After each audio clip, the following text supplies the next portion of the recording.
after you've hit your shot, you've got to evaluate what's happened. You got to be a detective. You got to think, all right, the ball went over to the right, it curved to the right.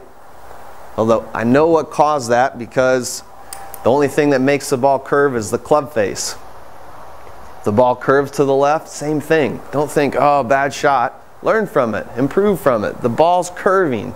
Think through it. What causes that? If you're a detective, you can figure it out.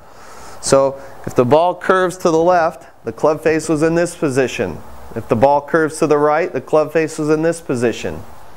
How do you fix that? Well, the great Sam Snead, 100 years ago, if he would be hooking on the course that day, he'd go out and hit fades for an hour after his round. If he was fading it on the course that day, he'd go hit hooks for an hour after his round. Then once you figure out the opposite side, you can back off and find the middle. So you have these great checkpoints, the 6 checkpoints. You learn how to do your 2-1s. You get good at the muscle memory. But then once you hit those checkpoints in your swing, you still have to use the ball to tell you what you need to do with your swing. So if you're hooking it a little, feel a little fade. If you're fading it, feel a little hook. And what I mean by that is simply close down that club face. If it's going off to the right in this fashion, where you turn the hands through just like this, you square the back of that left hand, that makes it curve to the left.